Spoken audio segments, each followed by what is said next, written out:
जय हिंद दोस्तों, इस वीडियो में आपका स्वागत है। दोस्तों, आज की इस वीडियो में हम गुणोत्तर श्रेणी को बहुत ही विधिवत तरीके से पढ़ने वाले हैं और समझने वाले हैं। सबसे पहले हम बात करेंगे गुणोत्तर श्रेणी की। तो गुणोत्तर श्रेणी क्या होता है? इसको हम कह सकते हैं संख्याओं की एक ऐसी श्रृंखला जिसमें क्रमागत पदों का अनुपात सदैव क्या होता है? बराबर होता है। उसे ही हम क्या कहते हैं? गुणोत्तर श्रेणी कहते हैं। या फिर इसको हम दूसरे शब्दों में भी कह सकते हैं कि गुणोत्तर श्रेणी का हर अगला पद पिछले पद में एक निश्चित संख्या से गुणा करने पर प्राप्त होता है। ठीक है, जैसे मान लीजिए यहाँ पर 2 मिल गया, श्रृंखला 2 मिल गया, 2 है, 3, 6। ठीक है, 2 है, 2 के बाद 6, इसके बाद 18, इसके बाद 54। ये मान लीजिए आपके पास एक श्रृंखला है। तो ये श्रृंखला कौन सी है, इसको आप कैसे पता करेंगे कि यह श्रृंखला गुणोत्तर श्रेणी का है या फिर समांतर श्रेणी का? ठीक है, तो हम क्या करते हैं, यहाँ पर सर्वानुपात देखते हैं। सर्वानुपात देखने के लिए हम क्या करेंगे, पिछली संख्या एक संख्या से किसी भी पद में हम पिछली संख्या से भाग करेंगे। ठीक है, 2 पदों की जब हम आपस में तुलना करेंगे या 4 पदों की जब आपस में तुलना करेंगे तो वहाँ पर इसका अनुपात निकल कर आता है, जो कि सभी पदों में क्या होता है? अनुपात बराबर होता है। ठीक है, एक बार और समझ लीजिए। जैसे संख्याओं की एक ऐसी श्रृंखला जिसमें क्रमागत पदों का अनुपात, यानी कि इन पदों का अनुपात क्या होता है? सदैव बराबर होता है। या फिर हम कह सकते हैं दूसरे शब्दों में, गुणोत्तर श्रेणी का हर अगला पद पिछले पद में एक निश्चित संख्या से गुणा करने पर प्राप्त होता है। अब यहाँ पर इसको अगर आप ध्यानपूर्वक देखेंगे तो 2 में 3 से अगर हमने गुणा कर दिया तो कितना मिल गया? 6। अब 6 में हम अगर 3 से गुणा कर देंगे तो कितना मिल जाएगा? 18। ठीक है, 18 में 3 से गुणा कर देंगे तो कितना मिल जाएगा? 54। अर्थात यहाँ पर वह संख्या है 3। 3 क्या है?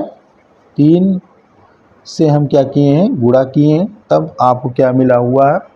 एक श्रृंखला मिला हुआ है जो कि है गुणोत्तर श्रेणी का। ठीक है, एक और श्रृंखला आप ले लीजिए, जैसे मान लीजिए 10 हो गया, 10, 20, ठीक है, और 40, ठीक है, 80, ठीक है, 160। ऐसे ही क्या होगा? बढ़ता जाएगा। कौन सा? गुणोत्तर श्रेणी का। ठीक है, वो गुणोत्तर श्रेणी कैसे पता करेंगे? हम क्या करते हैं, इस पिछले संख्या में एक निश्चित संख्या से गुणा होता है तो वही क्या होता है? गुणोत्तर श्रेणी होता है। ठीक है, और यहाँ पर हम क्या करते हैं, जो कि इसका n वां पद निकालने के लिए हम एक सूत्र का प्रयोग करते हैं। लिख लो एक लाइन, गुणोत्तर श्रेणी का n वां पद, ठीक है, n वां पद जो कि होता है Tn बराबर a इंटू आर घाते n माइनस 1। ठीक है, जहाँ क्या होता है? Tn बराबर a इंटू आर घाते n माइनस 1। ठीक है, जहाँ Tn बराबर आपका क्या होगा? Tn बराबर आपका क्या हो जाएगा? n वां पद। ठीक है, n वां पद, और a बराबर आपका हो जाएगा प्रथम पद, जैसा कि समांतर श्रेणी में था, और n बराबर आपका क्या हो जाएगा? पदों की संख्या। ठीक है, पदों की संख्या। और यहाँ पर r बराबर आपका हो जाएगा सर्वानुपात। क्या हो जाएगा जी? सर्वानुपात। और सर्वानुपात हम कैसे निकालते हैं? इसमें हम कोई भी पद ले लेंगे, श्रृंखला का हम कोई भी पद ले लेंगे। जैसे मान लीजिए यह श्रृंखला, इसमें से हम कोई भी पद ले लेंगे और पिछले पद से क्या करेंगे? इसमें भाग कर देंगे। यानी कि पिछले पद से हम क्या करेंगे? भाग करेंगे पिछला पद, तो हमको क्या मिल जाएगा? सर्वानुपात। ठीक है, क्या मिलेगा? सर्वानुपात। और समांतर श्रेणी में हम क्या निकालते थे? सर्वांतर निकालते थे, यानी कि घटाते थे। यहाँ पर आपको क्या करना है? भाग करना है। जैसे अब इसी का जैसे आपने यहाँ पर लिया हुआ है 10, 20, 30, 40, 80, 160, ठीक है। मान लीजिए अब इसी का जैसे पूछ लिया आपका 20वां या फिर 10वां पद क्या होगा।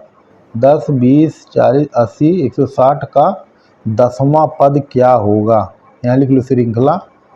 यही सवाल मान लीजिए, आप समझ लीजिए। श्रृंखला 10, 20, 40, 80 डॉट डॉट डॉट का 10वां पद क्या होगा, ठीक है। 10वां पद क्या होगा, तो इसका निकालने के लिए हम क्या करेंगे, इसी सूत्र का प्रयोग करेंगे, जो कि होता है Tn बराबर a की घाते a इंटू आर घाते n-1, ठीक है। तो यहाँ पर a बराबर आपका हो जाएगा प्रथम पद यानी कि 10 और n बराबर हो जाएगा पदों की संख्या यानी कि 10 पदों की संख्या, और Tn आपको ज्ञात करना है nवां पद, ठीक है। यानी कि 10वां पद आपको क्या करना है, ज्ञात करना है, कौन सी संख्या होगी, और सर्वानुपात यानी कि r बराबर, सर्वानुपात यानी कि r बराबर हो जाएगा कोई पद, इसमें मान लीजिए हम 20 ले लेंगे, 20 बटा पिछला पद यानी कि 10, ठीक है। देखिए सर्वानुपात निकालने के लिए हम क्या करेंगे, इनमें से कोई भी पद ले लेंगे और पिछले पद से हम भाग कर देंगे, यानी कि इसमें अब जैसे मान लीजिए हम 80 ले लिए, 80 का पिछला पद क्या है 40, भाग करेंगे 2 आएगा, ठीक है। 2 यही क्या हो जाएगा आपका सर्वानुपात हो जाएगा, क्या हो जाएगा सर्वानुपात। अब इसी सूत्र पर हम इसको रख देते हैं, Tn बराबर a इंटू आर ब्रैकेट में n-1, एक ब्रैकेट मतलब इसका घातांक, ठीक है, किसका r का। तो Tn बराबर आपका हो जाएगा Tn यानी कि T10 बराबर 10वां पद, a आपका प्रथम पद क्या है 10 गुणे r कितना है 2, घात कितना है n बराबर 10 माइनस 1, ठीक है। तो यहाँ हो जाएगा T10 बराबर 10 गुणे 2 की घाते 9, ठीक है। क्या हो जाएगा 2 की घाते 9। अब इसको अगर आप देखेंगे ध्यानपूर्वक, यहाँ से इसको भी आप हल कर सकते हैं, ठीक है, लेकिन इसका आधार क्या है अलग है। अगर मान लीजिए इसको आप इस प्रकार लिख सकते हैं, क्या 2 की घाते 5 लिख सकते हैं कि नहीं, जैसे 2 गुणे 2, 2 दुनाई 4, दुनाई 8, ठीक है। तो अगर मान लीजिए इसको छोड़िए, इसका उत्तर अगर आपको निकालना है तो क्या करेंगे, 2 का पावर 9 है तो 2 गुणे 2 गुणे 2 गुणे 2 गुणे 2 9 बार जाएगा, ठीक है। तो ये हो जाएगा T10 बराबर 10 गुणे, अब इसको हल करेंगे, ठीक है। 2 1 2 3 4 5 6 7 8 9, ठीक है।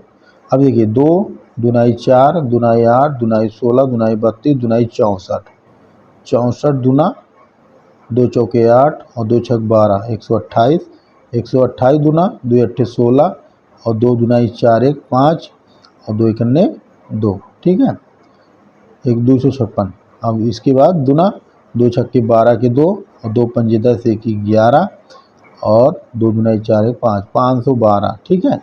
जब 2 की घात 9 है उसको हम हल करेंगे तो कितना हो जाएगा 512, यहाँ हम लिख देंगे 512।